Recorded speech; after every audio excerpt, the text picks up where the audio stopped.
just drop off the face of the earth. Covering all my bases, making sure that if something happens to me or my family or all of us, that our assets are documented. Maybe she's out there. Maybe she can see this. And she will know that we love her and we want her home. We knocked on all the doors. We had pictures of Stephen. We said, have you seen this person? Have you seen this person? And no one had seen him. First I thought, well, obviously this person, there's been some foul play. Dale's involved in foul play, and he probably is missing. Then I was extremely anxious because at that time I realized that not only did we have a missing employee, there was a good possibility that we had missing platinum in the plant. Hello? Antoinette, where are you? Antoinette?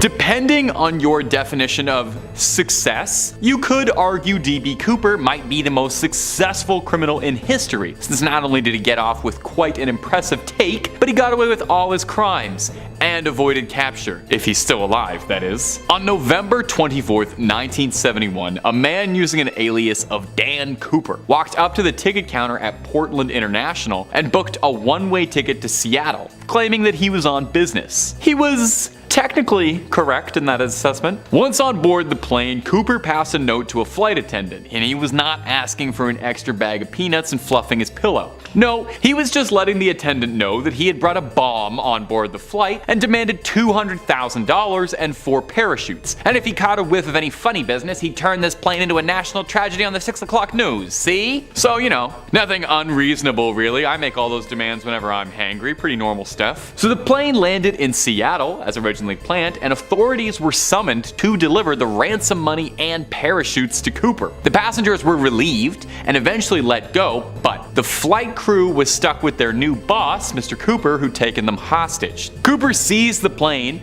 planning a flight path to Mexico City, but midway through the flight, Cooper, who was a huge fan of the film Point Break and wanted to pay homage to it, jumped out of a plane with all of the money. D.B. Cooper jumping out of that plane with a suitcase full of money would be the last time anyone ever saw him. He jumped out of that plane and into the stuff of history book legends, the Hall of Fame of heisters. Move over, Payday Crew, this guy's got you beat. Despite extensive searching, not a hair of D.B. Cooper ever turned up. Some speculate rather bluntly that perhaps he miscalculated the angle and splattered somewhere across the northwest and the heist wasn't as impressive as we thought, while others imagined that he got off easy, he's knocking back Mai Tais on a Hawaiian island, enjoying the spoils of his loot. But who was the guy to begin with? A career crook on one last job? Someone trying it out? Someone snapping? Several theories suggest he was ex-military, special forces, which would explain his proficiency. In fact, the leading hypothesis is that he was ex-military. We may never know who the real D.B. Cooper is, and that's fine. That's the way he'd want it. And if we don't know who he is, it makes it that much more fun for us. He could be any one of us. He could be you, he could be me, he could be... I'll stop talking there. And if you're looking for more scary videos and strange stories out there, we've got all of that and then some. If you can think it up, we've probably done a video or 2 on it. We've got quite the catalog. So click on through, hit subscribe, and please tickle that little bell and make sure you don't miss a single scream. But would you kindly do that at the end of this video? Because I got 4 more missing persons cases ready for you now. Number 4, the Mary Celeste. Our next mysterious case is a bit of an outlier, a little bit of a cheat. I know. It's not just one person going missing, it's an entire ship. How does that happen? December 1872, the captain of the Mary Celeste, one Benjamin Briggs, cast off to New York to travel to Italy for unknown reasons, but probably for the tomatoes. The ship was kept to a rather tight crew. A staff of 8, plus Briggs's wife and daughter, were enough to man the vessel. The voyage seemed like it went pretty well until another vessel, the Del Gratia, came into contact with the Celeste and were chilled at what they'd found when they recovered the ship drifting aimlessly. As rescuers boarded the ship, they were greeted with a maritime mystery to forever haunt them. The ship seemed to be in perfect working order, no signs of damage or distress. Had it not been found freely floating,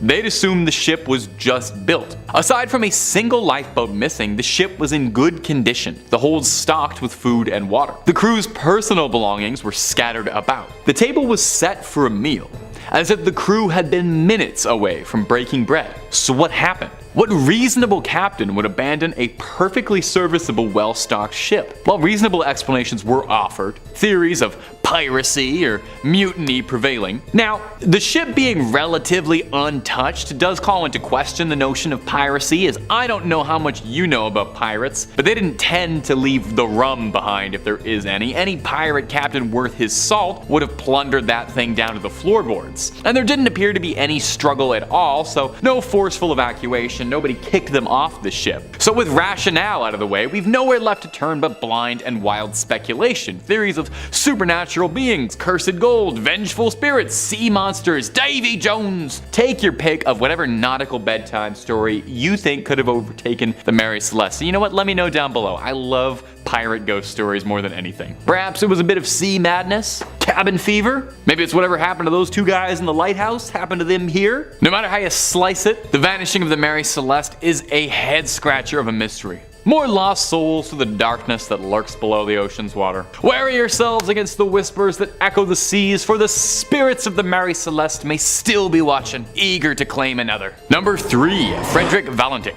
Our next mysterious case is Frederick Valentine, an Australian pilot, a well-trained aerial ace. He had 150 hours of manned flight experience and was permitted to fly alone, provided it was in good weather conditions. He also had a love of extraterrestrial life, a deep desire to find that unknown above. Well, Valentine might have got his wish. Tragically, it might have cost him his life. The year was 1978. Frederick Valentine was performing a 125 nautical mile training flight flying to a small landmass called King's Island. While at 4,500 feet in the air, Valentine thought he had seen something with him. The Melbourne Flight Service insisted that there wasn't anything in the air with him, but Frederick radioed back and said that there was something on his tail. He claimed that he saw something glowing with 4 repeating bright lights and was rushing past him, and he described it as shiny, metallic, and chrome and looking like a small manned craft. Now, unsure what was happening, Valentine on radio to ground control told them that he was experiencing engine troubles inexplicably. Could this strange flying object be the source of these unexpected problems? Valentine complained out about whatever was following him to the Melbourne Flight Service, saying,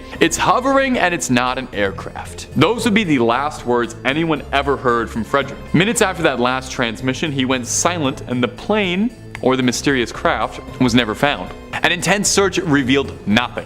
No sign of the man. The only lead was a local farmer alleging that the day Frederick disappeared, he saw what looked like a civilian aircraft seemingly fused with what looked like a saucer. The farmer told authorities he was worried about being dismissed as a crackpot, so he didn't tell anyone what he saw that day. What do you think? Should he have checked his eyes better? Or was he perhaps the last person to see the remnant of Frederick Valentine before he was carried off into who knows what? Number 2. Michael Rockefeller. When Michael Rockefeller was born, he was born with a silver spoon to a lineage of millionaires in the late 1930s. His great-grandfather, one John Rockefeller, is one of the richest men to have ever lived. The Rockefellers had hoped that Michael would follow them in the family business. Michael, however, had other ideas and wanted to use his millions of dollars to goof off and take it easy, which is what most of us would, I think. Michael had wanderlust in his heart and a deep interest in anthropology, specifically focused on Nigerian, Mayan, and Aztec cultures. Michael's father sat on a board of a museum in New York where Michael would discover this passion, hoping to one day open a collection of indigenous art in New York. After some discussions with the Dutch Museum of Ethnology, terrible name, Michael had decided he would set out to the massive island off the coast of Australia, at the time known as Dutch New Guinea.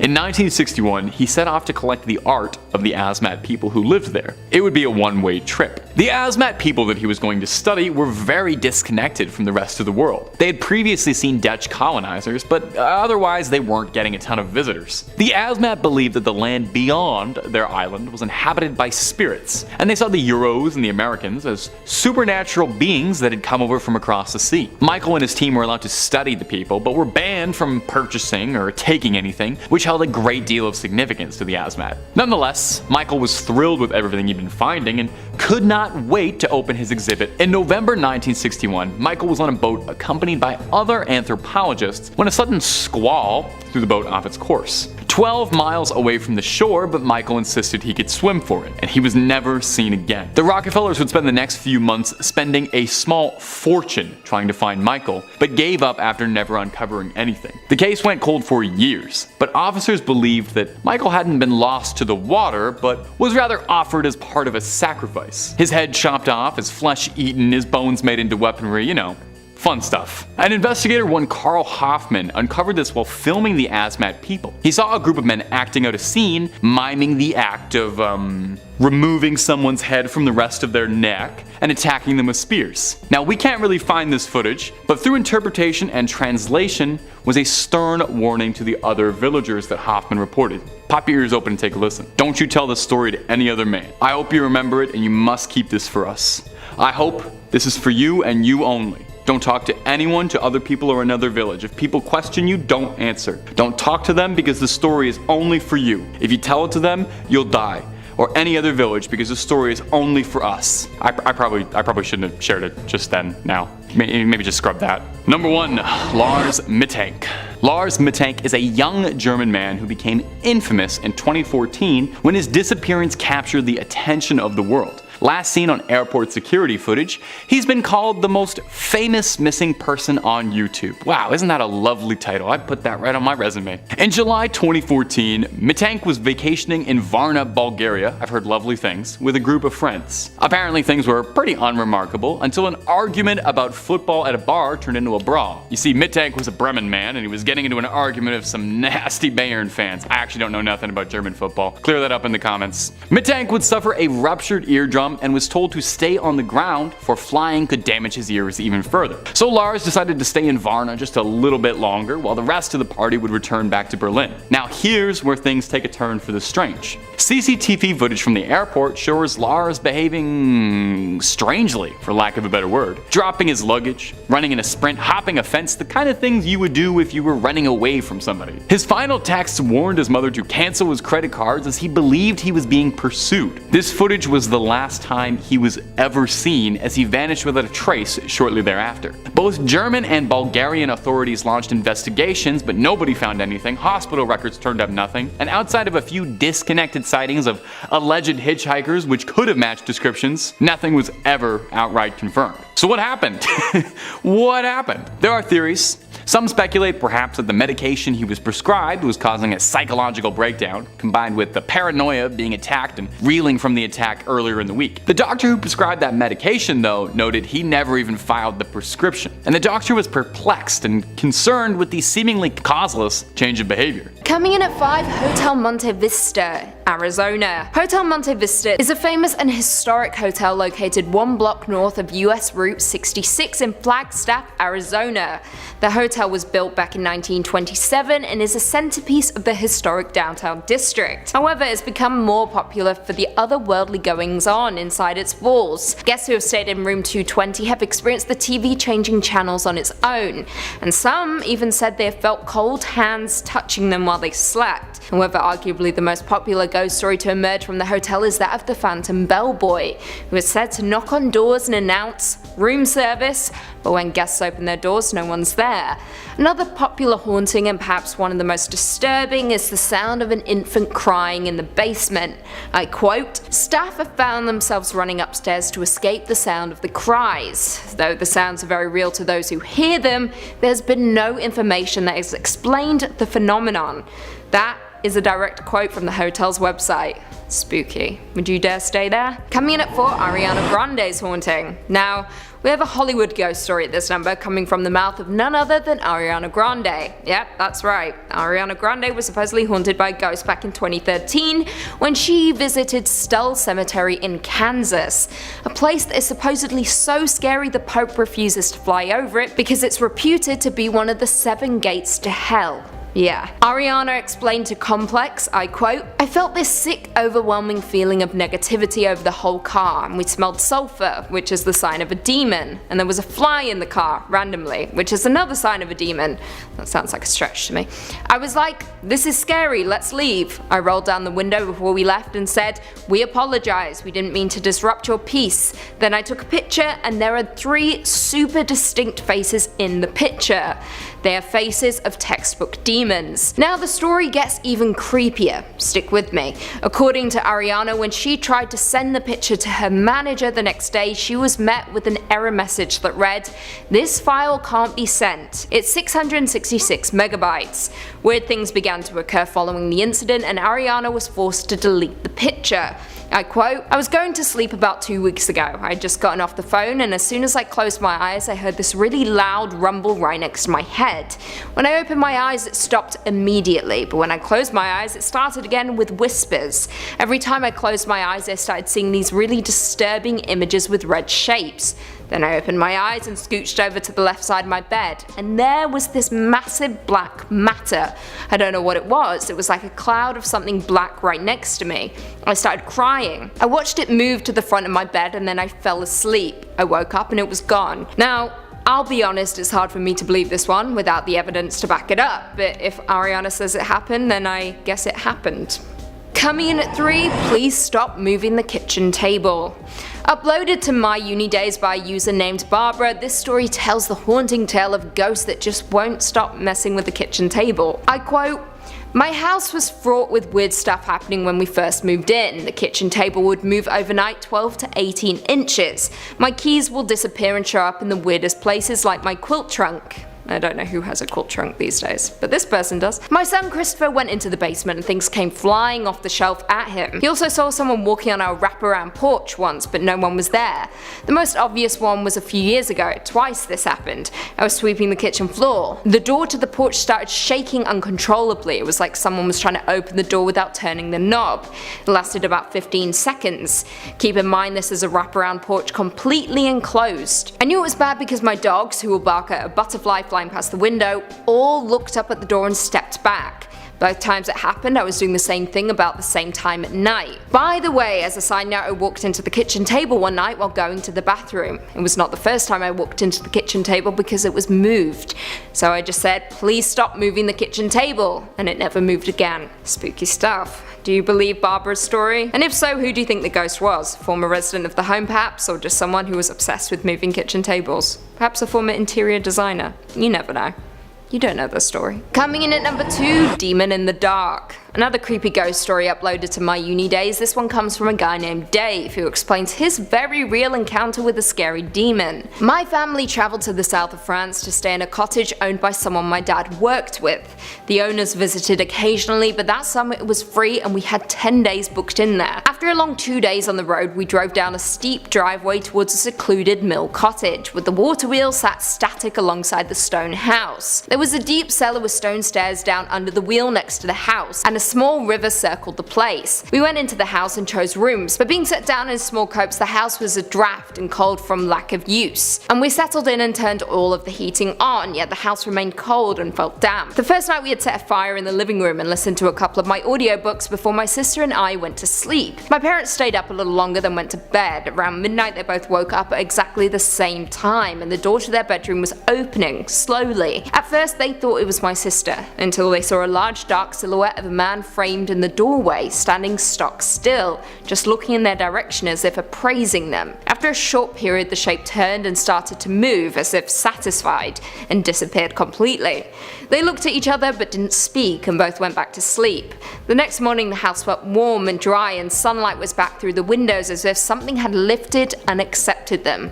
They spoke the next day and both agreed that although they were skeptics, it could not have been anything other than something supernatural in that doorway, deciding their worth. What do you guys think about that one? Demon encounter? Intruder? Or just trick of the light?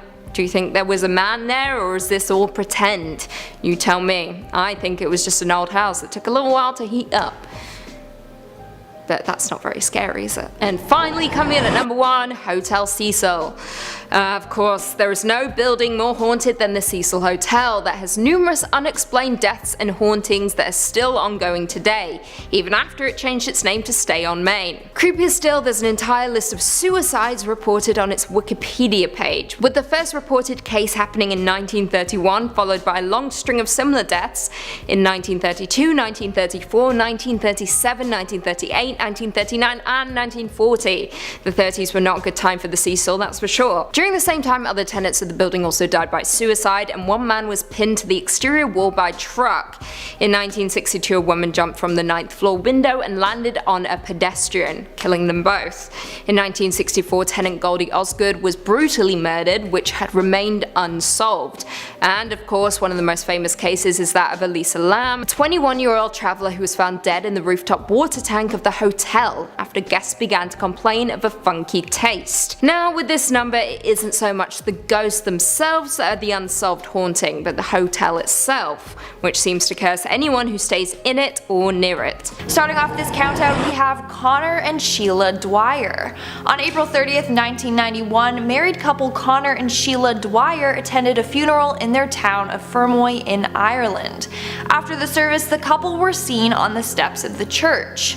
That was the last time they were ever seen. It wasn't until 23 days later that they were reported missing, after Sheila's sister hadn't heard from them for quite some time. Here's where it gets strange. Inside their house was all of their personal belongings. Nothing was touched. Their passports were there, large sums of money, and jewelry, which rules out a robbery. The only thing missing were Connor, Sheila, the clothes that they were wearing that day, and their car. It's thought that maybe they drove off together. But no money was taken out of the bank. Bags weren't packed, and the house looked like it was awaiting their arrival. So what happened to them? Well, all we have are theories. One of the theories is that Connor was experiencing financial troubles, so he got involved in the drug trade. But a lot of people disagree with this theory. Theory 2 is that they crashed their car into the river Blackwater. I mean, a year before the Dwyers disappeared, a man named William Fennessy also disappeared from Fermoy.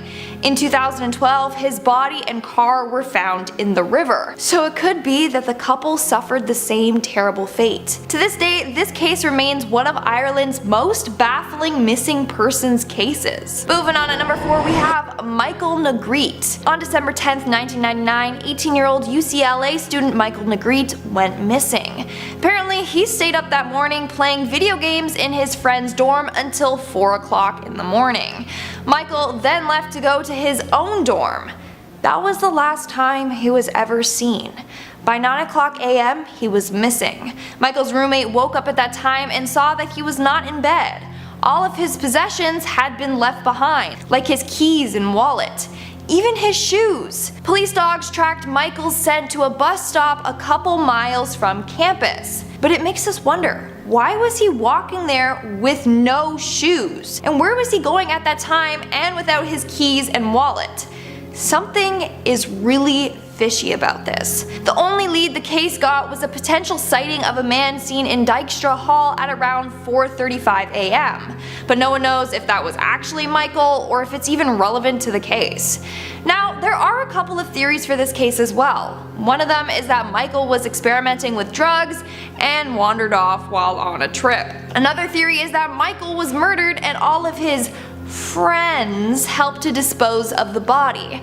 And the last theory is that since a lot of construction was happening around the school, Michael fell into a construction pit and died. In our third spot, we have Patrick Carnes. On April 13th, 2011, 86-year-old Patrick, or Pat Carnes, and his dog Lucky disappeared off of a stretch of I-80 in Nevada. This stretch is often called the Big Lonely. During that drive, he got pulled over by a state trooper for doing an illegal lane change.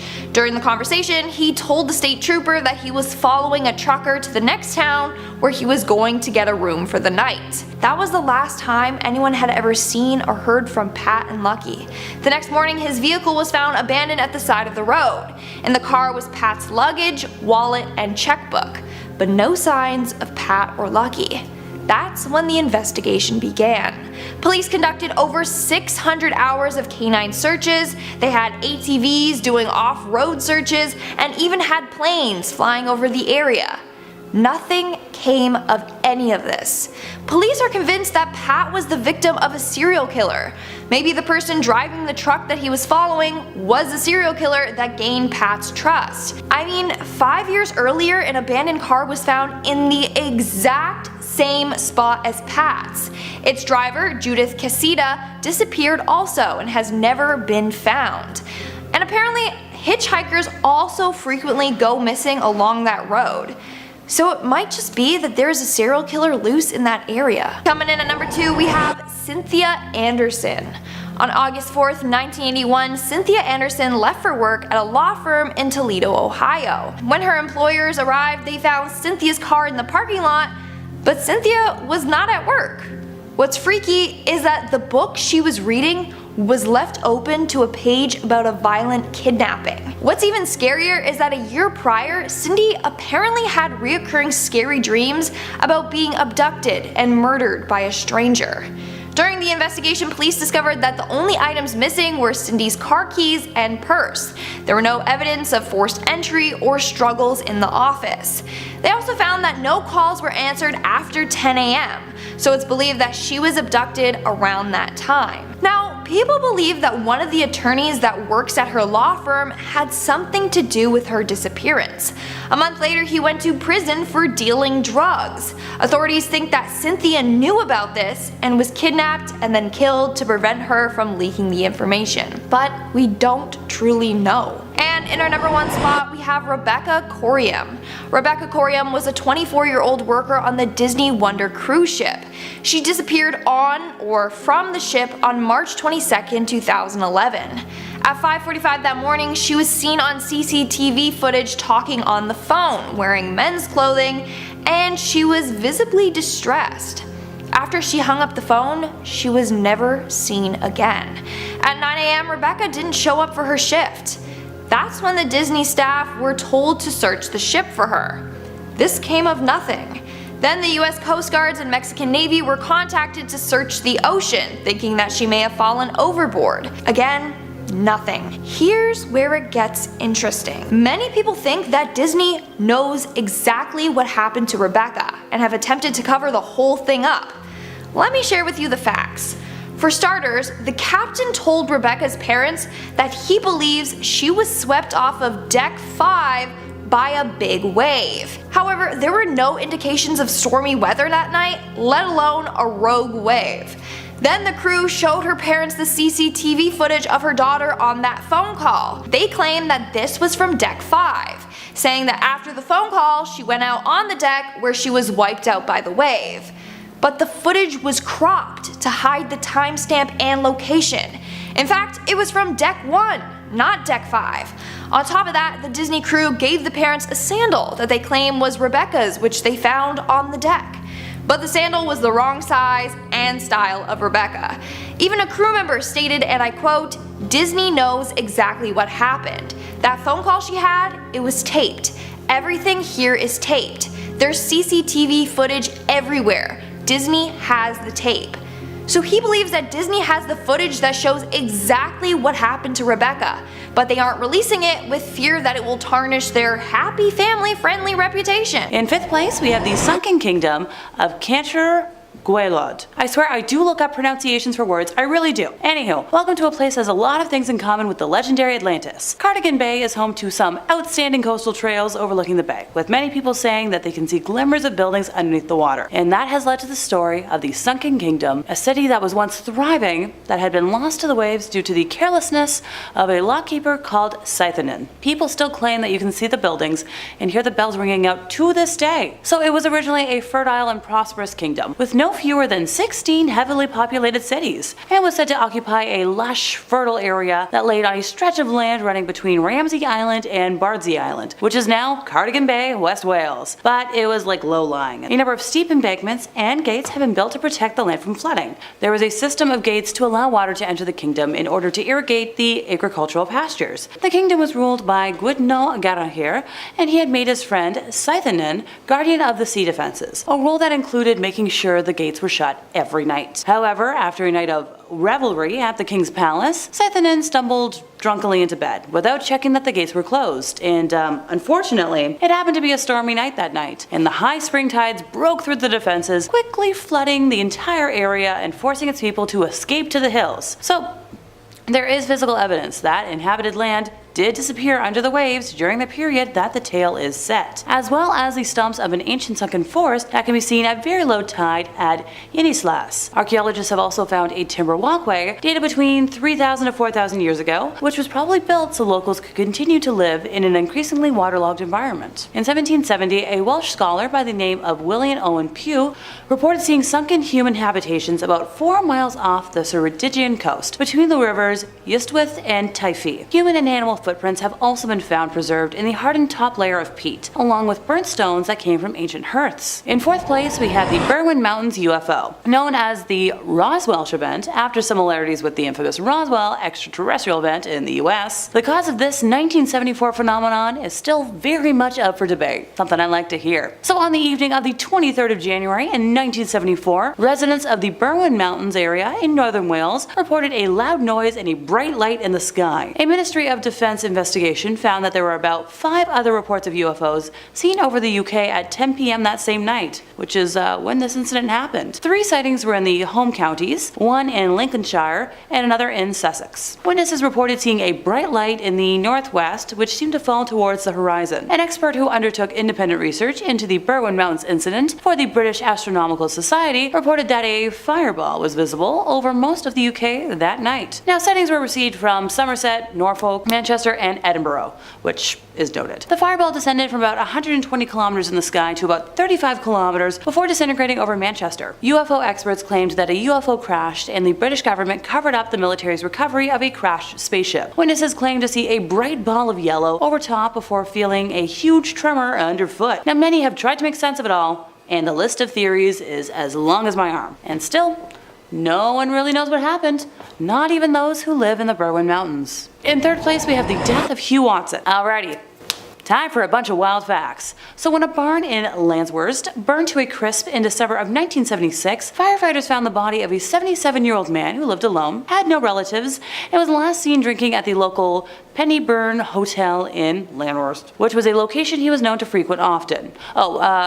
Pardon me, I totally forgot the part where he had been stabbed 22 times with either a pitchfork or a screwdriver, because, you know, that's totally normal and not overkill at all. So most theories actually lean more towards the pitchfork theory, and while I get he was found in a barn, that completely boggles my mind. I guess it was a weapon of convenience, but cripes. Detectives have managed to learn that the old man had mobility difficulties and walked with the aid of 2 sticks, so they believed he must have been carried into the hayloft where he later died, since he never really could have climbed up there by himself. A post-mortem investigation revealed that some of his wounds were serious, but others were superficial, suggesting that whoever committed the crime spent some time in the barn with them. That same investigation found he died from asphyxia, and over 6,000 people were interviewed in hopes of some kind of information coming to light. Detectives were drafted in from across the region to trace anyone who saw him that night, but so far, we got nothing. Who knows?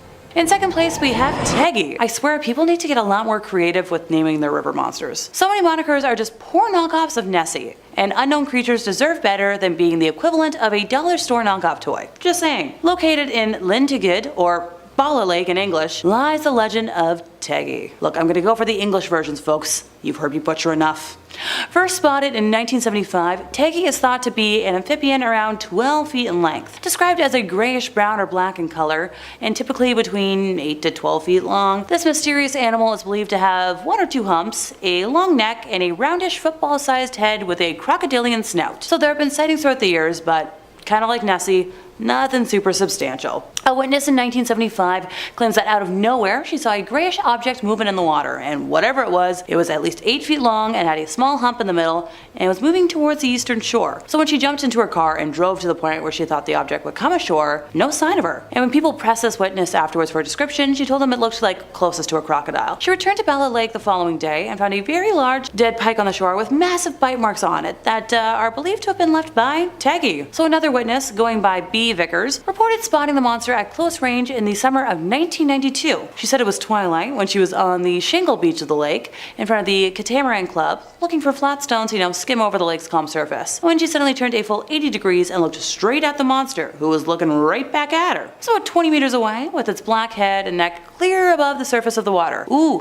fun fact time! One expert has a theory that Tegy can move overland when necessary to feed or breed in other bodies of water or use rivers, which connect to other lakes and the sea to find fresh feeding grounds or, a mate. It's also believed that she could be nocturnal. It's also believed that she could be, like a nocturnal hunter, protected by the darkness and minimal nighttime lighting that is common in rural areas of the UK. Perfect conditions for a shy and elusive creature. Hey look, this all matches up with what I've been saying about introverted sea creatures. Let them have their privacy. In first place, we have the disappearance of Trevelyan Evans. So normally when a shopkeeper puts up a sign saying they'll be back in 2 minutes, they'll be back within the hour.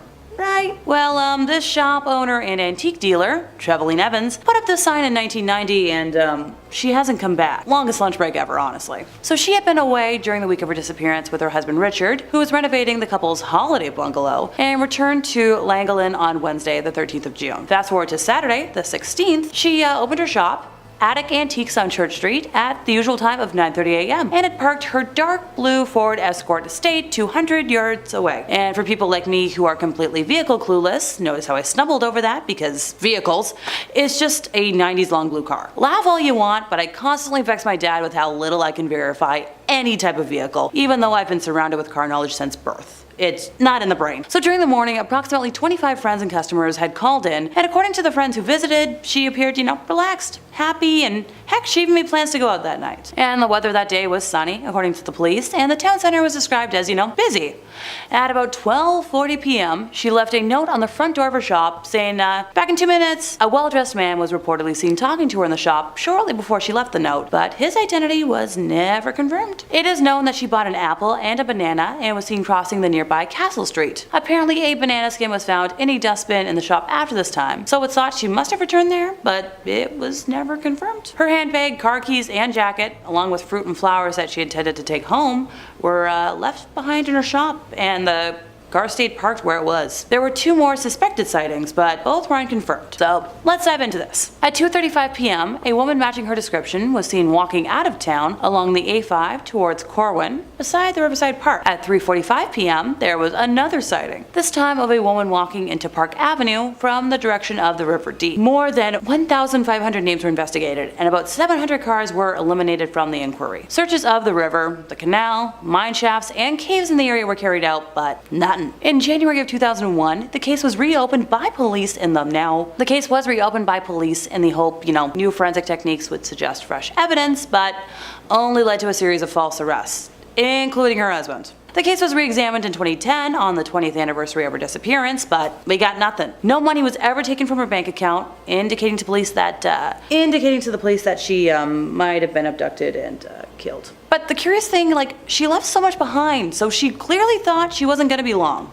And once again, the car was parked less than 100 feet away and stayed there. To this day, the case remains open, with calls for information still being asked for over 30 years later. Hey look, stranger things have happened. I remember back in 2009 hearing about a missing youngling case from the 70s that was finally solved thanks to a deathbed confession. That's the thing. Someone obviously saw something or was involved. Well, you just gotta wait for that person to come forward. Number 5. The Dark Watchers. California is oft considered one of the most beautiful states. It's got gorgeous mountains, lush beaches, sunny days. It's practically a paradise. But behind sun-streaked sands at the peaks of the Santa Lucia Mountains lies a dark secret. A mysterious group of shadowy beings watching over the people below. The locals call them Los Vigilantes Oscuros. Los Vigilantes Oscuros, or the Dark Watchers, were first reported during the 18th century by Spanish settlers who arrived there. The stories would describe these tall, featureless specters that would appear for a moment, serving as a warning before someone's imminent disappearance. It was the last thing you'd ever see. Now, these creatures towered over mortals and looked human enough, but were anything but. They stood 10 to 12 feet tall and were said to be draped draped in cloaks or capes and wore large brimmed hats like that of a witch. Folklore and oral stories describe these creatures as sternly observing, watching over on high, and seemingly only pursuing those who disturb them. But it is said that those who approach these figures vanish into oblivion, never seen again, not even leaving behind a footprint. So what are they? With hundreds of years worth of reports and sightings, surely someone must have some guess as to what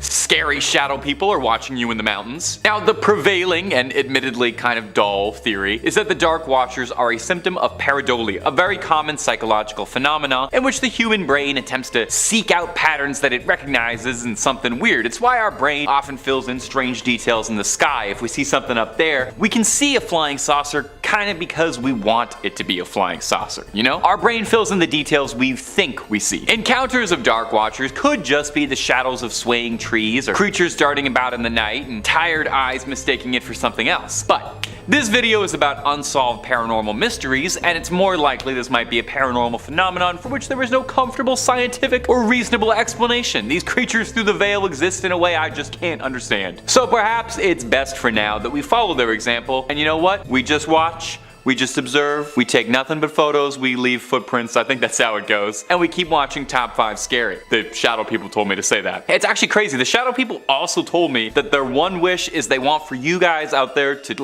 like and comment and subscribe and hit that little bell to make sure you get all the videos that we put out. It's weird that they were so specific with their orders, but that's I'm just relaying what they told us. So keep on watching Top 5 Scary, but do all that subscribing business at the end of this video, because otherwise you're gonna miss the rest of the California mysteries I got for you. Number 4, the ghost of Hollywood. The Hollywood sign is probably one of the most iconic landmarks on the West Coast. Instantly you see that and you know you're in La La Land. But did you know it might be haunted by the spirit of a Hollywood starlet who took her life years ago? Beneath the monument to Tinseltown's glitz and glamour lies a dark secret that perhaps would be better left buried. Peg Entwistle was a young actress and a Hollywood hopeful who had a dream, like many before her, to come to Hollywood and become a household name, making it big on the silver screen. She had a small career on Broadway and then traveled to California to make it in the pictures and landed a role in a picture 13 Women. Now, by the time the film had premiered to test audiences, her role was cut almost entirely down to 12 women, causing her to fall into a depression. The film released and was neither a commercial or critical hit. Despondent, Entwistle thought there was no hope for her. On September 16th, 1932, she left her home to climb the Hollywood sign and cast herself off of the H to the hiking trail below. Now, since then, hikers and visitors to Hollywood's famous landmark have reported strange occurrences around the tourist spot. Hikers claim they can smell strange perfume in the air, thought to be Peggy's favorite. Joggers sometimes claim they see an ethereal woman in 1930s with a sad expression walking down the trail. That could also just be Lana Del Rey though. One park ranger, John Arbogast, claims he sees her almost nightly whenever it's too foggy. Sees her sitting, brooding, forever trapped in the place she could never make her dreams happen. This does give me an idea though, maybe a little way to solve everybody's problems. Maybe somebody makes a movie about the ghost and the Hollywood sign, and then instead of blowing your budget on special effects, you ask her to play the ghost. She gets to star in a big movie. You get to make a movie about ghosts. She might pass on. Everybody wins. Win, win, win, win, win. Just make sure if you make that movie, I produce that, okay? So keep me in the credits. Number 3, the Queen Mary. Now this next one is a beloved tourist spot. It's one of the most famous ships in the country, and there are few ships in the United States even half as haunted as the Queen Mary, a decommissioned ship that was converted into a hotel in Long Beach, California. It's stately, it's lush, it's got all the comfort and modern amenities of being a Navy man, bursting with restless spirits. The ship was christened in the mid-30s by the Queen Mary herself. That's why they named her that. And it was retired 3 decades later. It's since been converted into a hotel where guests can go and rent out a stateroom and pretend they're crossing the Atlantic in style. Now, there are a variety of spots inside the Queen Mary that are said to be congregation points for all things supernatural and strange. Perhaps if you know already anything about the Queen Mary, the most famous is Stateroom B340. Now, this was a problem before the place was even haunted. In 1948, a passenger, Walter J. Adamson, passed away in the room under unknown conditions. Nothing really came of this event until 1966, when a woman who was staying in B340 reported that she was woken up when the bed covers were pulled away and she saw a spectral man standing at the foot of her bed, and it was no room service. She screamed and rang for for a steward, but as soon as the steward arrived to assess the situation, the man had vanished. Now, guests staying in this room claim they hear someone knock at the door in the middle of the night. The Mary's maids, too, complain that they find water running in B340 when no one's been in it in days. People have reported all kinds of ghosts around the pool as well. There's a woman in an old wedding gown people say they see, a young boy in a suit, a cloud of steam appearing out of nowhere, and then a girl in a blue and white dress who disappears in an instant, or maybe it's a gold and black dress, I'm not sure. Whatever the case, there's so many ghosts up in the Queen Mary, it's definitely worth checking out if you've got an EMF reader in your suitcase when you're going to California. Number 2, Griffith Park. Now, if you're a real avid cinephile, a student of the silver screen, perhaps you'd recognize Griffith Park for its use in a ton of Hollywood productions. The sprawling, rugged, mountainous set is home to a lot more than memorabilia for Hollywood. It's also said to be home to spirits and haunted by a century-old curse. It's said to have started all the way back in 1863, when Donna Petronilla, the niece of land baron Don Antonio Feliz, was cut out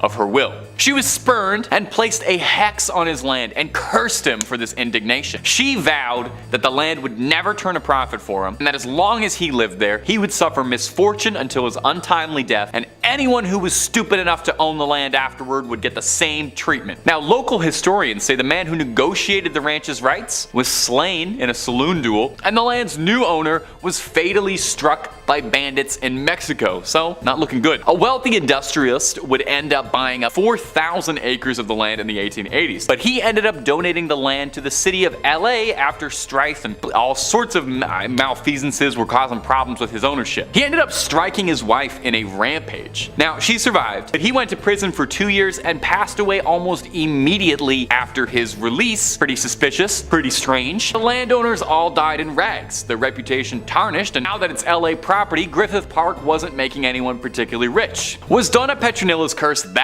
effective, or just a series of sheer coincidences? There are some who say Donna still watches over the land, ensuring her vengeance is carried out forever. Some visitors to Griffith Park claim that they see her spirit haunting the ground. Her vengeful ghost is said to appear as a lady in an all-white dress who materializes before locals for a moment. And number 1, Mount Shasta. Standing nearly 15,000 feet in the air, Mount Shasta is a beautiful peak. And, if you believe the legends, it could be home to some of the strangest thing in the entire country. Really, just about every conspiracy theory out there has been leveled to this mountain at one point. We got UFO sightings, strange disappearances, paranormal hauntings, a lost city, lizard people. If there is a conspiracy about something strange happening in California, the odds are good it'll eventually reach Mount Shasta. It's even true of GTA 5. You look up Mount Iliad, there's so many weird mysteries going on there. Virtual, real, it's everywhere. The history of mystery at the history of mystery. That rolls off the tongue beauty. The history of mystery. I'm gonna say that like 12 times. Sorry, editor. The history of mystery at Shasta goes back pretty far to the indigenous roots of the area. For the indigenous groups there, the mountain is a sacred place, sharing the territories of the Shasta, Wintu, Achimawai, Atsagewi, and Modoc, who all date their lineage back to when the mountain still erupted. Oh, it was a volcano. I kind of slid that under the door, but this thing used to like shoot lava. To the Modoc people, the mountain is home to the Gamakma, the creator in their stories, and where the original bones of the Modoc people were first placed. Some observers still bring offerings to the mountain and to the old gods who are thought to reside over there. Tales of mythical creatures like Sasquatch are fairly common around the area and have been for years too, but like I said, that is just the tip of all the weirdness that's going on out here. One of the more interesting mysteries, and definitely the one I find most interesting, come out of Shasta is that of a lost city. There are some who speak of Lemuria, a theorized continent believed to have sunk over the Indian or Pacific Ocean. Theorists claim that some people survived this catastrophe and now the Lemurians live below Mount Shasta, presumably waiting until they can come and take over the earth, or maybe they're just chilling with advanced technology. Who's to say? This is where the lizard people come in, because there are people who believe that the Lemurians are actually the fabled lizard people. They live under Mount Shasta, and this is where they come to have meetings about what rap stars they're going to endorse to control the Illuminati. Of course, there's also the claims of UFO sightings. One particular flying saucer seen in February 2020 made rounds when a cloud in the sky looked exactly like a flying saucer, copying Jordan Peele's Nope. Officials denied it as just a lenticular cloud, but hey, take a look and decide for yourself, because it's definitely odd. So Mount Shasta, nothing but a good trail to hike up, or is it a home to a series of mysteries, bubbling and bursting, just waiting to erupt? Number 5, the Ghost Bride of Galvez. To Texans, it's no secret that Hotel Galvez is haunted. haunted. The Grand Galvez, as it's known now, first opened its doors in 1911 and since then has been said to be home to all manner of haunting, but the most retold story is that of Audra, the ghost bride of Galvez. Audra was a 25-year-old bride-to-be getting married there. Her betrothed was a young sailor who would frequently leave her on her lonesome while he was out on a voyage. During the periods where the sea would separate the two lovers, Audra would rent out room 501, climb out the ladder to the rooftop, and wait on the rooftop turret with love in her heart for her sweetheart to return. Now, one day during a catastrophic storm, Audra was told that her fiance's ship capsized, and overcome with grief, Audra took her own life on the roof of the hotel. Tragically, as if this wasn't sad enough, her groom would arrive a few days later, eager to surprise and re-encounter his bride as he'd survived the capsizing. And although he was never able to be with her physically again, if you believe the stories, she might still linger around the premises. Visitors claim that Audra frequents the 5th floor, and in particular, her spirit tends to hang around the matrimonial suite and room 501. Some claim they hear random doors slamming, or strong currents of chills, flickering lights, the usual who's who of a ghost haunting a hotel. Other stories tell of seeing a candle lit on the rooftop, wondering if it's the ghost of Audra still waiting for her beloved to come back to her. The attendants at the Galvez claim that there's difficulties making electronic keys for room 501 since they're prone to malfunction frequently. Visitors to the Galvez go out specifically looking for Audra now, hoping to catch a glimpse of the spirit. If you ever go to Texas, be sure to check it out if you're brave enough. And if you're looking for more freaky stories, true crime, ghosts, cryptids, basically the whole 9 yards, Top 5 Scary has all of that and then some. So click on that bell and click on through and subscribe and find something to scream at.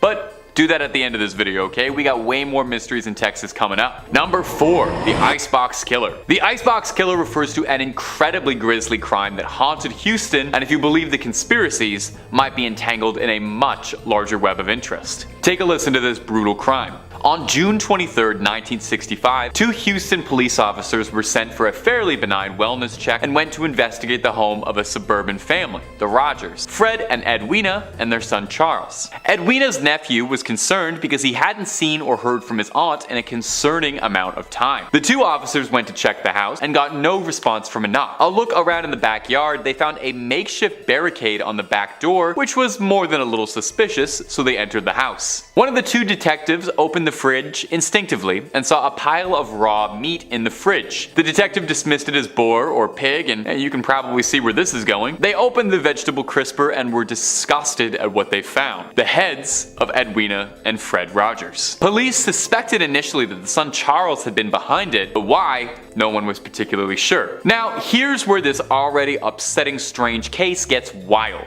There are allegations that Charles Rogers was present the day of the JFK assassination, and some allege he was one of the 3 tramps photographed with police escort by Dealey Plaza. The conspiracy alleges that Charles Rogers, who was a former Marine and served in the Office of Naval Intelligence, was involved somehow in the larger assassination plot, and the claim is that somehow his parents discovered his involvement with the conspiracy and he had to silence them and flee. A bold claim, but Charles Rogers was never found. No proof of a body, despite being declared dead. Now, did he vanish? Or was he himself silenced to tie up a loose knot as part of something infinitely larger than himself? We may never truly have the answers for this one. Number 3. UFO sighting. In December 29, 1980, Betty Cash saw something on the outskirts of Houston near Dayton that would change the course of her life forever, as she made a close encounter of the third kind. She was driving her friend Vicki Landrum and Landrum's grandson home one night at 9 p.m. when the 3 of them noticed a bright light in the sky. Betty Cash described it like this: "We didn't know what it was, but we knew there was something that was lighting up the sky. We all began to feel heat, and all of a sudden Vicki screamed for me to stop. When I stopped, I went forward and her handprint was embedded in the dash of the car, and I thought, well, I've got to see what this is. So I got out, I walked towards the front of the car, and I stood there looking up, trying to figure out what this object was. Then a diamond-shaped object appeared with flames shooting out. The heat was tremendous. When I reached for the door handle, the door was so hot I couldn't even begin to open it. The only thing I was thinking was, are we gonna get out of here alive? And then seemingly as soon as it appeared, it disappeared, and Landrum stated that moments later, a large squadron of black helicopters soared over the area.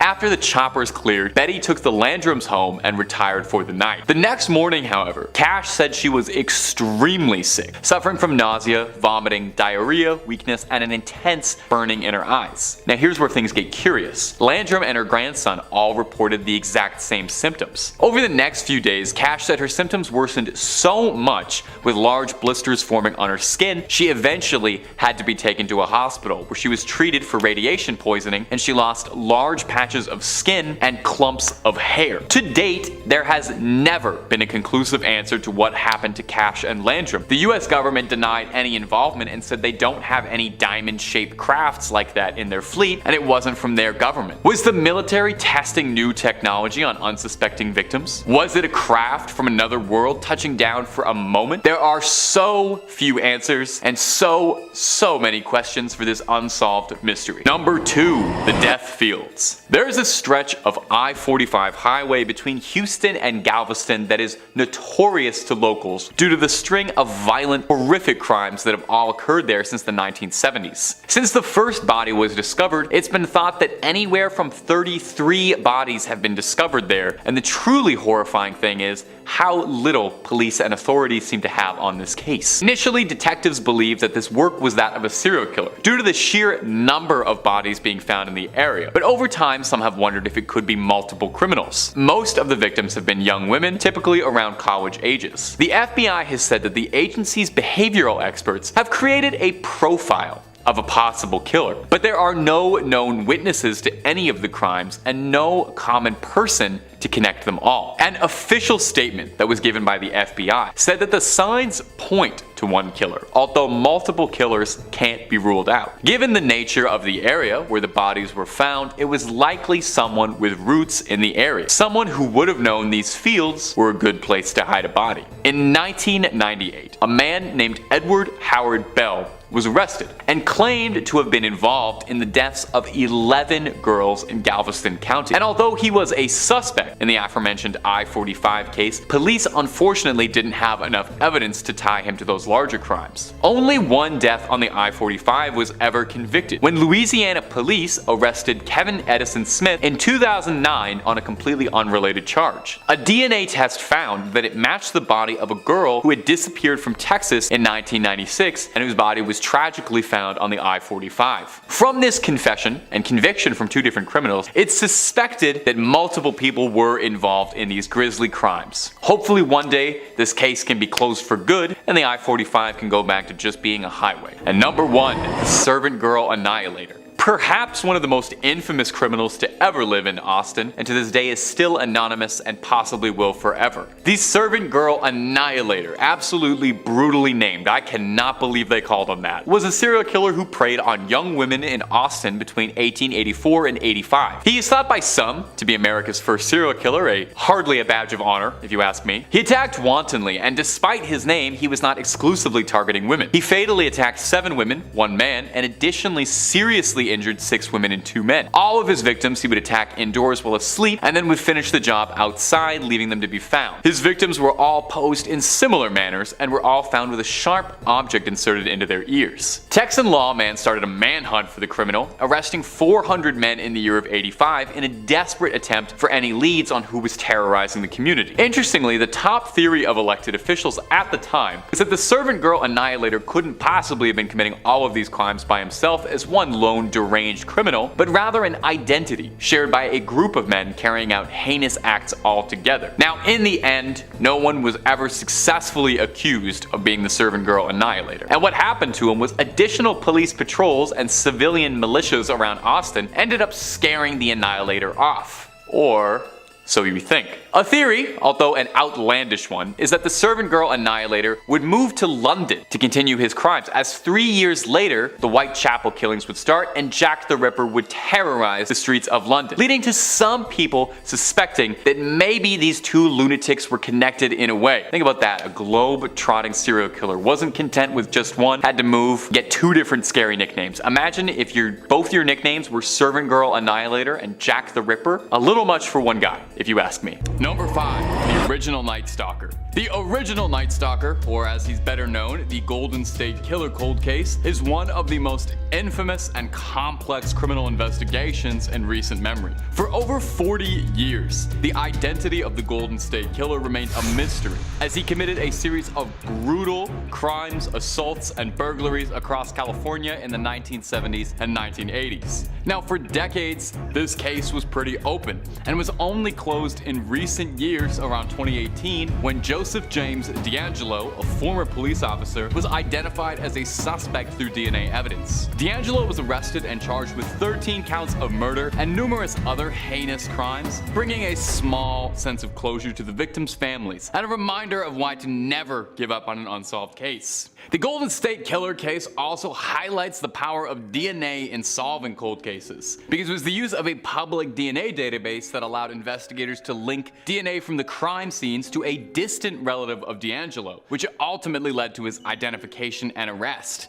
This particular breakthrough actually sparked a renewed interest in the use of genetic genealogy and criminal investigations, with many other cold cases being re-examined in light with this similar technique. The whole case as well also showcases the importance of agency cooperation and the need for continued efforts to share information and resources between law enforcement agencies. This case involved jurisdictions across California, and it was only because they all came together to all work on the same goal that they were able to solve it. Now, while the arrest and conviction of Joseph James D'Angelo does provide a little bit of closure to the victims' families, it is also a stark reminder of the many unsolved cases across the country, and the need for continued efforts to bring justice to victims and closure to their families. And if you're looking for more cold cases, true crime, mysteries, cryptids, we have just about all of that and then some on Top 5 Scary. Basically anything freaky under and above the sun you can think of, we've done a video or two on. So hit subscribe, make sure you hit that bell, but hey, please do that at the end of this video, because I got more freaky cold cases for you coming right up. Number 4, the Lady of the Dunes. The Lady of the Dunes is the nickname given to an unidentified victim whose body was discovered in the sand dunes near Provincetown, Massachusetts in 1974. The woman was estimated to be between 25 and 40 years old, and her body showed signs of a brutal attack, including being nearly decapitated and having her hands severed. For 50 years, this woman's identity was completely unknown, a true Jane Doe and a tragically forgotten case. Now, over the years, there have been numerous leads and potential subjects, and all sorts of wild claims, all trying to help in their own way, including claims that the victim was an extra in the movie Jaws, which was being filmed in the area at the time. There's actually more evidence for that than not. In recent years, though, advancements in DNA technology have kind of renewed hope for this case. In 2010, a woman came forward claiming to have seen a man carrying a shovel in the area where the body was discovered. The woman was able to provide a composite sketch of the man, and DNA was later extracted from a hair found in the victim's hand that matched a family member of the potential suspect. Eventually, forensic studies of the bones would reveal the identity of our mystery Jane Doe was a woman named Ruth Marie Terry. Now, the Lady of the Dunes case is a haunting reminder of the many unidentified victims, but there are so many countless others who don't. It's another reminder, much like the Golden State one, that even if a case has been on ice for years and years and years, eventually technology will catch up, and as long as someone keeps pushing on a case, eventually these cases will get solved and bring just a tiny bit of closure to the victims' families. Number 3, Christy Mirak. The Christy Mirak case is a decades-long unsolved true crime that shook the small community of Lancaster, Pennsylvania in 1992. Mirak was a 25-year-old teacher who was brutally beaten and assaulted in her home while getting ready for work, which would lead to her death.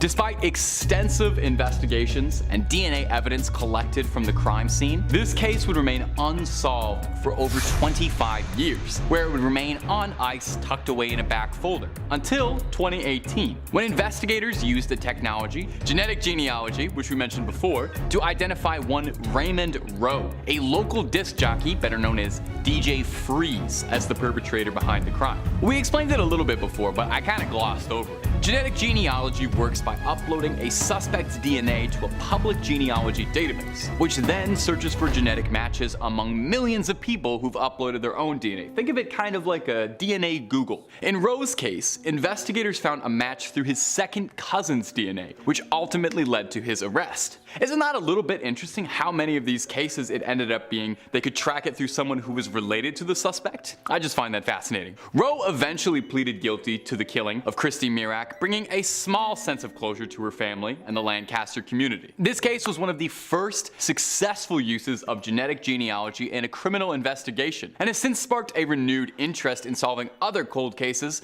like some of the ones we've mentioned here. Actually, here's hoping that technology can keep being put forward for more cold cases and we can solve as many of them as possible. Number 2. Linda Pagano. In 2014, a Reddit user going by the name Call Me Ice shared a story about an unidentified set of bones that was lying in a cemetery in Strongsville, Ohio. This user was researching another cold case at the time, clearly a hobbyist, and while searching for genealogy records, came across this Jane Doe skeleton and was fascinated by it, wondering why there was never an effort made to identify who the bones belonged to. Wishing to right an ancient wrong, the user posted to the subreddit Unresolved Mysteries in the hopes of crowdsourcing some answers. The Strongsville Jane Doe, as she was known, was first found in 1975 by 3 people who were exploring a nearby forest. They found a skeleton lying on a sandbar, mostly intact but missing some of its jaw. The bones were reported and it was found to belong to a woman estimated aged 18 to 25 who'd suffered a fatal gunshot 5 months before being discovered.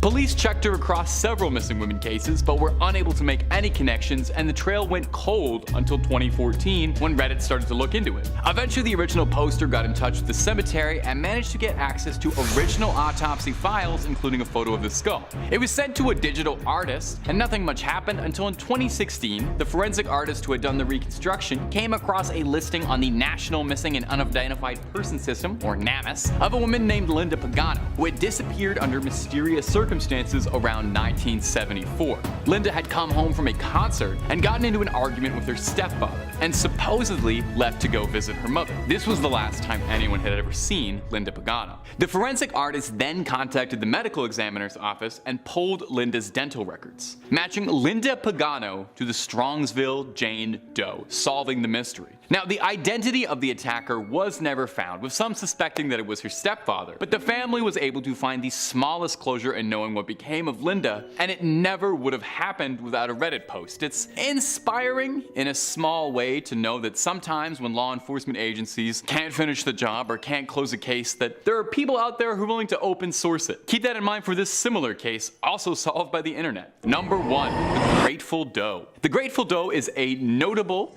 missing persons case, a heartbreaking and mysterious cold case that baffled investigators for decades. This case began in 1995 when a young man was tragically killed in a car accident on Interstate 95 in Virginia. He was believed to be in his early 20s, but had no identification of any kind on him at the time of the accident. The only clues anyone had for his identity was that he was wearing a Grateful Dead t-shirt and had Grateful Dead tickets in his back pocket and was on the road in a van, so people assumed he was probably going to see the Grateful Dead, leading to the sobriquet Grateful Doe. Despite extensive efforts to identify the young man, including releasing sketches and posting information on missing persons databases and Grateful Dead fan forums just in case anybody was plotting to link up with him, he remained unidentified for 2 decades, 20 years. In 2015, a breakthrough finally came through when a Redditor recognized the victim from a photo of him taken at a Grateful Dead concert in '95. The photo was posted by the victim himself, who had written that he was looking for a ride to the next concert following the Dead on tour.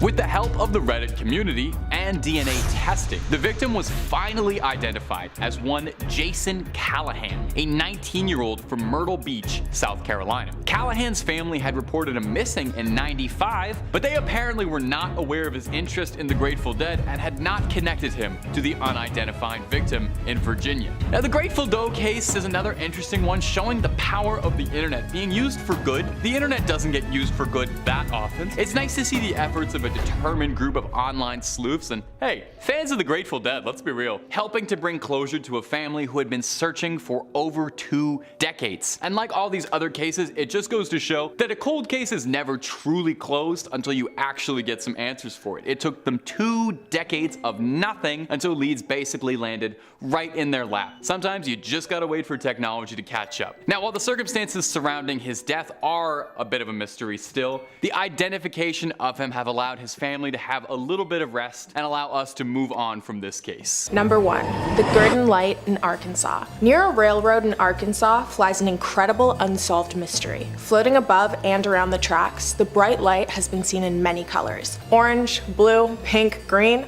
you name it. Hundreds of people hike for hours in search of the railroad, hoping to see the light for themselves. The locals believe that the light is the ghost of a railroad worker, as the light resembles lanterns that workers used to carry around. This belief is further supported by the case of William McLean and Louis McBride. In 1931, William fired Louis, which led to Louis ending William's life. The reason behind Louis being fired is publicly disputed. Some people say that Louis had messed with part of the train track in such a way that a train may derail, while others say Louis had asked William for more hours and then was denied the request. Louis McBride later claimed that he had ended William's life after he'd been accused of tampering with the train tracks. Louis McBride was sentenced to the electric chair, and the glowing light made its first appearance shortly after. There have been several documentary crews hoping to reveal the mystery of the light. Even scientists have attempted to find the cause, but no theory has ever been proven. Some have attempted to say that it is merely highway lights, but according to historians, the light appeared before the highway lights did. Others have said that the light is made from underground crystals with extreme pressure being placed on them, causing them to charge and then release sparks. Neither theory has ever been confirmed. The light still glows to this day, and if you want to see it, head down to Arkansas on an overcast day and wait until nightfall. Then you may be fortunate enough to catch a glimpse of the Gurdon Light. Number 2. The Black Forest Haunting. Moving is a scary experience, but nobody ever thinks that it's going to be deadly. In the middle of a Colorado forest laid a secluded, fully furnished home. Alex Lee had just purchased it and was moving in with his children and wife. Unbeknownst to them, the previous owner failed to include haunted on the house's amenity list. The family began to experience strange occurrences, repugnant odors, flashing lights, and strange sounds. The family attributed these to random bad luck, but when shadowy figures began lurking in the forest, and the odor turned into a painful chemical burn that would tug at their throats, noses, and eyes, the family decided to take some action. They installed motion detectors, thinking that they were the victims of some annoying pranks from teens. But the motion detectors began to alert them even when seemingly nothing was there. The system had detected 62 break-ins, and the authorities had traveled to the home over 40 times, never finding any evidence of criminal activity. Steve Lee decided to install more cameras into the home, allowing him to see the beings. He caught random flashes of light, glowing orbs, and disconfigured creatures with faces. The family had once come home to all of their lights flashing, the sounds of footsteps on their roof, and orchestral music with rattling chains coming from the woods. Finally, the family realized that they needed to find someone with expertise in the paranormal, so they called the hit supernatural sighting show Sightings. The crew arrived and were greeted by the ghosts with the same amount of kindness the family had been, 0. The crew's cameras were knocked off of tripods, something attempted to possess a producer, and the medium declared that there were at least 20 spirits in the house. A shaman theorized that the house was built on top of a portal between 2 realms, living and dead, making it a hotspot for demonic entities to prowl. Though the spirits passing through weren't all necessarily harming the family or haunting them, they were passing through, which explains the multitude of disturbances. Others theorized that nothing supernatural was occurring at the home. Instead, they believed that it was the location of top secret government experiments. Steve Lee even claims to have seen uniformed and armored men lurking around the property. Number 3. The mystery ships of the Great Lakes. Everybody knows about the Bermuda Triangle swallowing ships and planes, but the mystery ships of the Great Lakes is a less known and equally perplexing mystery. Dating all the way back to the 1700s, thousands of ships are assumed to have disappeared or met their demise while traveling across the lakes. To many minds, the ground amount of sinkings is a result of the dangerous weather conditions that the lake provides, and there is no further mystery behind it. But the disappearances are where curious minds begin to wonder that it may not have been so simple. Since the 1700s, boats have traversed the waters of the Great Lakes. They were excellent sources of freshwater, fish, and natural resources. The lakes had powerful winds, which propelled the boats forward, providing sailors with a fast way to arrive at their destination. And since the 1800s, ships have been sinking and disappearing without a trace. In 1881, the ship of Thomas Hume disappeared. In 1921, the Rosabelle was found floating upside down, empty of all passengers. It looked as though the Rosabelle had collided with another ship, but no other ship was ever recovered, and the cause of the wreckage was never found. Lake Michigan has a space known as the Michigan Triangle, and, like the Bermuda Triangle, it is known as a hotspot for sinking planes and ships. In the 1940s, over 120 planes crashed and sank into Lake Michigan. About 40 of them were recovered. In 1950, a commercial flight flying over Lake Michigan, carrying over 50 people, had a small bout of turbulence before completely disappearing. Over 70 years later, the flight has still not been found. Number 4. The Lost Lemon Mine. One of the most interesting mysteries of the Canadian Rockies is the Lost Lemon Mine. There are many different versions of the story, ranging from insanity, curses, and killing, to outlaws, massacres, and robberies. No matter the differences of the story's specifics, all tales share an agreement on the most crucial piece of information. Somewhere in the Canadian Rockies is a lost gold mine. Many people have scoured the Rockies in search for the elusive mine that promises bouts of fortune and riches, but almost all of their expeditions have ended in horrific tragedies. The first expedition in the search of the mine took place in spring of 1870 with two men, known as Lemon and Blackjack. The two men eventually came across a face of the mountains that was covered in solid gold. The men began to argue over whether they should take the gold now or return in a warmer season for it. Blackjack grew tired of the disagreement and fell asleep, but Lemon stayed awake, tossing and turning with anger. In a rage of fury, Lemon took his partner's life with an axe and began to hear noises coming from the woods. Lemon grew fearful that his partner was haunting him, and so he left the mountains in an attempt to escape the torment. Lemon searched for the mine for years, but the further into the mountains he went, the more voices and torment he endured, which always caused him to turn around and leave. Many people heard about the mine that Lemon and Blackjack found, yet every expedition to locate it came back empty-handed or insane. The Lost Lemon Mine remains unlocated to this day. Some question if the mine ever even existed, or if Lemon had simply gone insane and imagined it. Either way, if you find yourself longing to climb some mountains, consider heading over to the Rockies. Who knows, you may even find some gold. Number 5. The Black Flash of Provincetown. In 1939, a group of children returned home, terrified, claiming to have seen a creature leaping after them from the sand dunes. The parents took this as a case of overactive imaginations, but little did they know, the creature the children saw would begin to strike fear into the heart of their small town. Reports of this creature began pouring in, people claiming to see it standing and watching them. It chased after them, laughing as people screamed, fearing for their lives. The creature was given many names: the Devil of the Dunes, the Provincetown Phantom, but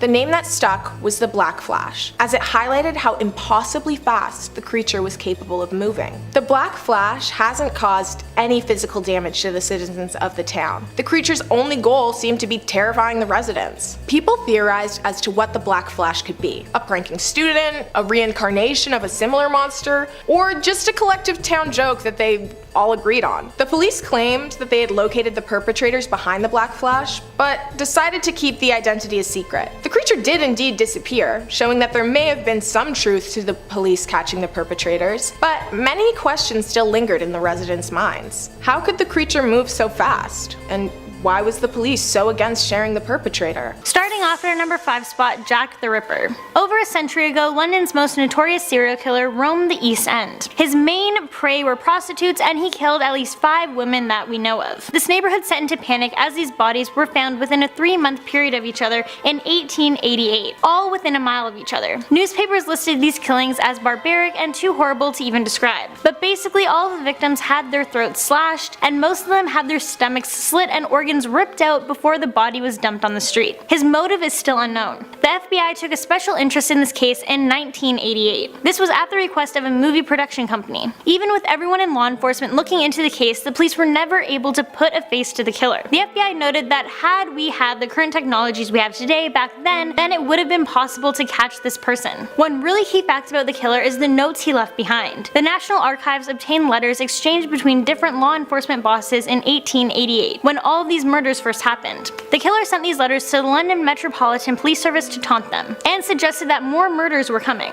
Over the years, many people have speculated the identity of Jack the Ripper, but no one has ever been prosecuted, so it looks like he took the secret to his grave. This makes him one of England's most famous unsolved mysteries, and one of the world's most infamous criminals. There was only one person that ever came close to naming this culprit, and that was author Russell Edwards, who in 2014 claimed that he could prove the identity of Jack the Ripper based on DNA from a shawl that belonged to one of the female victims. The DNA points to Aaron Kosmicki, who was a Polish immigrant and actually one of the prime suspects of the gruesome murders, but again to this day nothing has been verified. And at number 4, the babysitter. This unidentified serial killer is known to have killed at least 4 children between 1976 and 1977 in Oakland County. Between 76 and 77, 2 boys and 2 girls went missing from their town, and they were all found dead within 19 days after they were taken. It was said that all these kids were on their way to a specific location at the time of their kidnapping. One of the victims was a 12-year-old girl who was apparently going to run away on her bike. Then one of the boys, Timothy King, who was 11, disappeared on his way home after going to the drugstore to buy candy. There is one really messed up thing that happened with the King case. Before he was found dead, his parents turned to the media. They expressed their hope for his return and promised when he got home he could have his favorite food, Kentucky Fried Chicken. A few days later, King's body was found in a ditch. The coroner did an autopsy and found that the young boy had eaten KFC before he was strangled to death. So that means the killer must have seen his parents plead for their son's safe return. All 4 bodies were disposed of in a similar way, as they were all very public so the townspeople could see.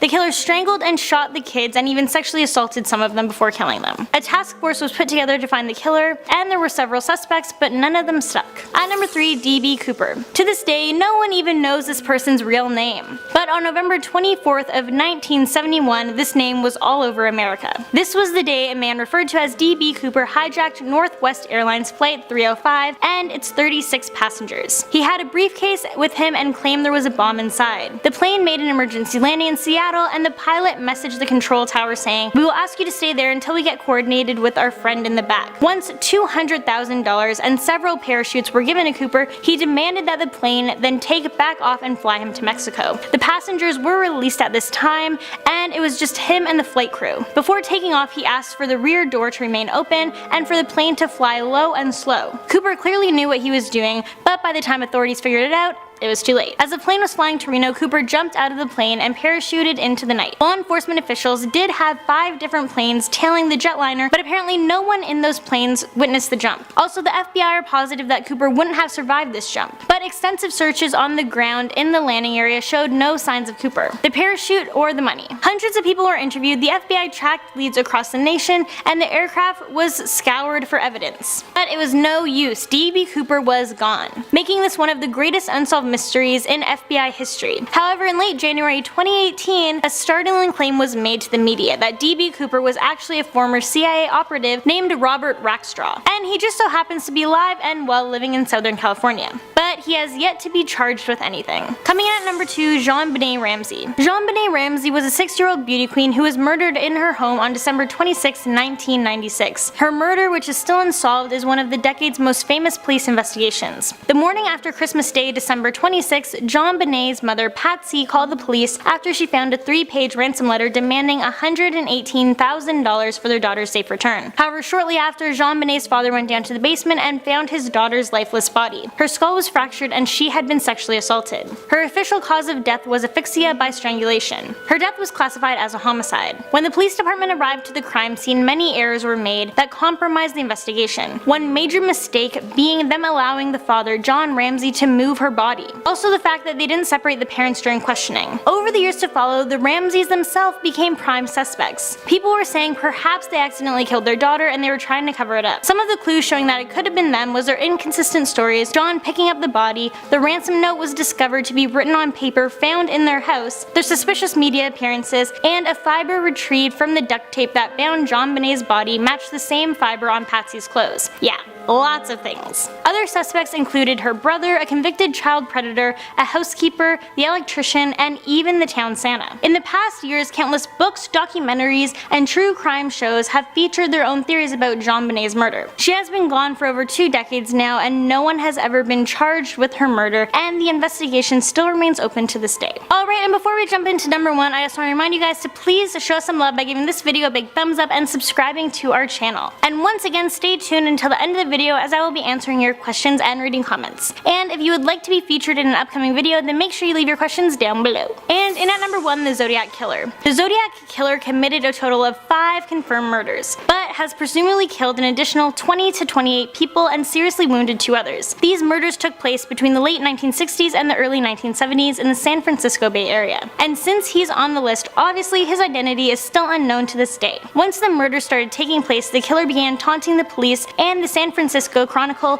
which was the local paper. Over the years, he would send them a total of 4 letters, all containing encrypted messages. And out of these 4 letters, only 1 has ever been deciphered. Now, while these letters were taunting, they did contain a number of leads. In fact, for a while, a man named Arthur Lee Allen was the name on the top of the suspect list. However, handwriting experts were unable to match his handwriting to the cipher or the various letters. On top of that, his fingerprints never tied him to the scene. Over the years, people have come forward claiming to know the killer's true identity, but so far nothing has been proven through the court. Kicking off at number 5, the tomb of Antony and Cleopatra. Now, the legendary Roman politician and general Marcus Antonius, alongside his kindred spirit Cleopatra, may well be the most notorious lovers in the history of our civilization, and although mountains upon mountains of literature have been written about their star-crossed fate, the real mystery of Antony and Cleopatra came after they had both slipped from this mortal coil. Now, if you know anything about the Roman conquest of Egypt, you'll know that around 30 BC, Mark Antony and Cleopatra were not in the Romans' best books, and a general known as Octavian had waged a long and bloody campaign to bring Cleopatra's reign to an end, which he ultimately won, but sadly for us, that's where the trail runs cold, with no leads as to the 2 lovers' final resting place. One of the greatest unsolved mysteries in antiquity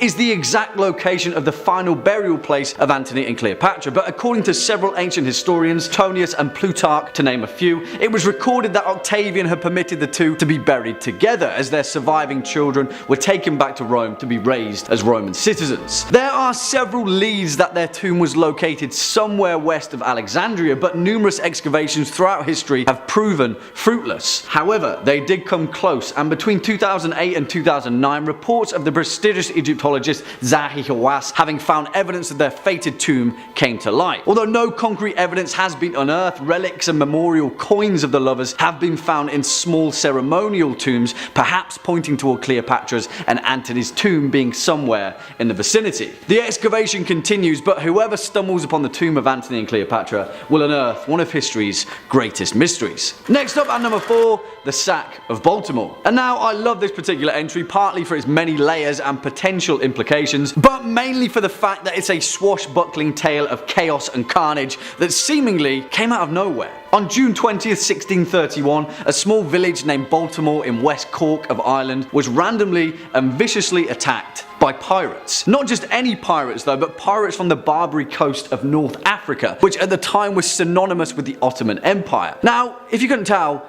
that's quite a distance. This incident would go down as the largest attack by Barbary pirates in both Ireland and Great Britain, and seemingly the target was a tiny village tucked in the corner of the Emerald Isle. So it posed the glaring question, why? Was it just a random chance of opportunity after the pirates had drifted off course? Perhaps, but it's not likely. See, the attack was led by a Dutch captain by the name of Jan Jansvoon van Haarlem, who had changed his name to Murad Rees the Younger, which, if you can't tell, is a bit of a curveball. But that curveball may have actually been thrown by someone else entirely. You see, despite being a small village, Baltimore was actually in the middle of a power play. At the time, it was under the control of a Gaelic chieftain, Sir Finian O'Driscoll, but the nearby English colony colony of Cork led by a man named Sir Walter Coppinger also had Baltimore in his sights. History is unclear as to who pulled which string, but all signs point toward the bizarre pirate attack being orchestrated by someone else entirely in the hopes of seizing power away from O'Driscoll. In fact, several texts have even suggested that O'Driscoll's own relatives may have orchestrated the move, as they'd been exiled to Spain following defeat at the Battle of Kinsale. Whoever did it overestimated the bloodthirst of the Barbary pirates though, because following the raid, Baltimore was virtually deserted for several generations. The best laid plans of mice and men, yeah,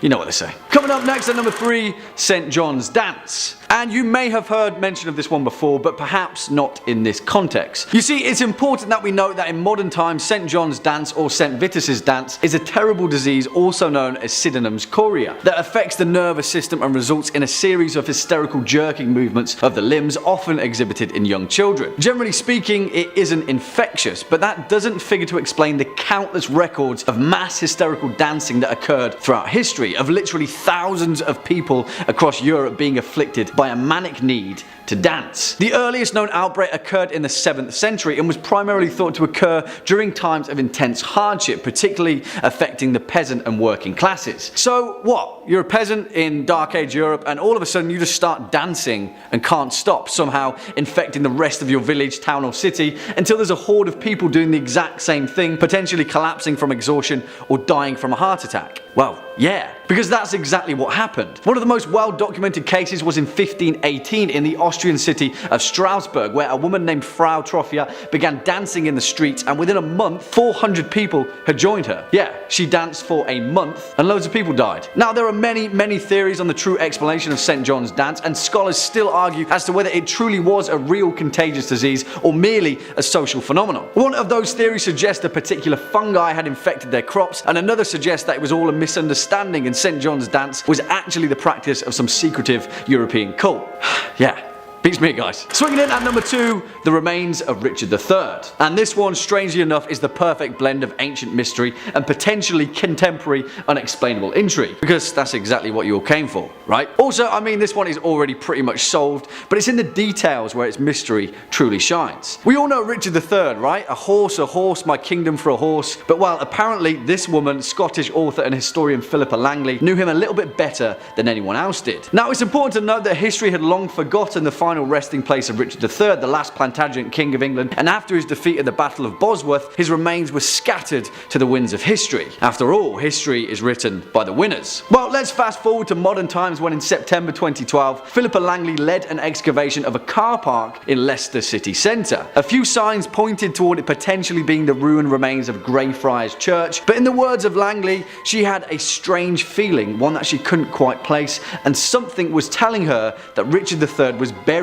beneath that very car park. Now, the dig team was on a very tight budget and only had one chance at excavating a tiny portion of the car park. And guess what? The exact place that Philippa Langley had a strange feeling about turned out to be the final resting place of Richard III's remains. And not only that, but the parking space that he was buried beneath was marked with a large painted R on the tarmac, used to signify a reserved parking space. I mean, all of this can be explained away, right? Eventually someone would have found the remains of the dead king, but you can't deny the fact that the strange cosmic coincidence that led Langley to his final resting place is much more mysterious than a dead English king in a car park. And finally, coming in at our number 1 spot, the Tunguska event. And I absolutely love this entry for its cosmic significance alone and the potential warning sign that we should all be very wary of. Let's head on over to remote Siberia, where on the bright summer morning of the 30th of June 1908, a massive impact explosion, the likes of which has never before been seen in human history, completely flattened a remote area of the Siberian wilderness, covering over 2,000 square kilometers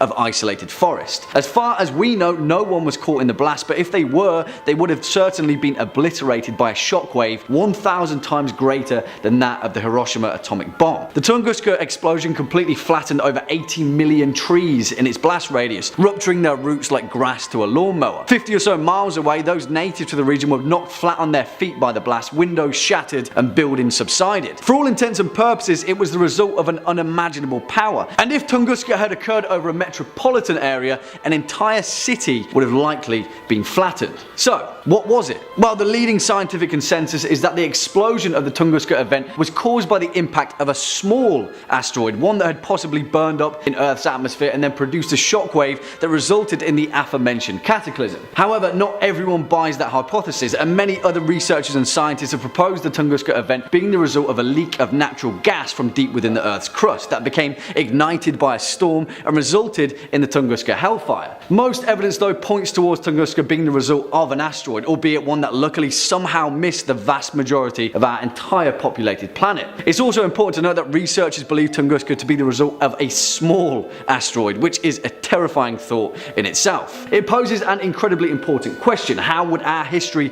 have been shaped if the Tunguska event occurred somewhere else? What if its intended target had changed? And more importantly, are we prepared if it ever happens again?